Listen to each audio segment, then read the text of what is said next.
အခြေခံအင်္ဂလိပ်စကားပြောအကောင်းဆုံးလက်ဆွဲစာအုပ်ပေါ့နော်ဒီနေ့ကစာမျက်နှာပေ40ခွန်ပေါ့နော်ပေ47သွားပါမယ်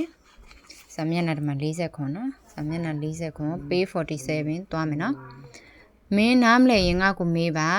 ask me ask me if you don't understand ask me if you don't understand ask me if you don't understand မင်းနားမလဲငါ့ကိုမေးပါငါမင်းကိုတောင်းပန်ချင်လို့ပါငါမင်းကိုတောင်းပန်ချင်လို့ပါ I want to apologize to you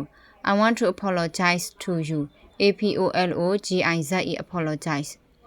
apologize I want to apologize to you ငါမင်းကိုတောင်းပန်ချင်လို့ပါ apologize က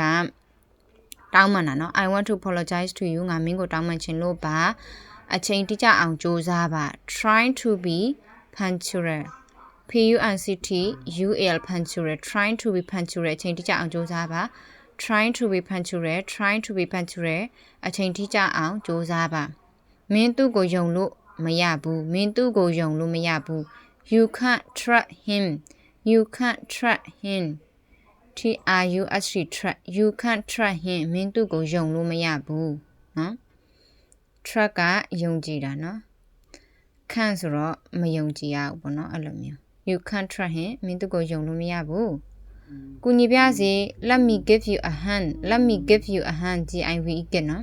Let me give you a hand ကူညီပြစေ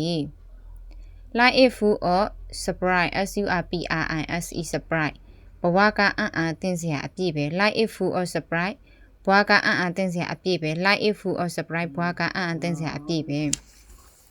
အခုဖတ်ပြပေးတာကတော့စာမျက်နှာ40ခွန်ပေါ့နော်အခြေခံအင်္ဂလိပ်စကားပြောအဝါစာအုပ်ရဲ့စာမျက်နှာ40ခွန် page 47ပဲဖြစ်ပါတယ်ထိုင်းသူလိုချင်တယ်ဆိုလို့ရှိရင်တော့ဒီနားပေါ့နော်ဒီနား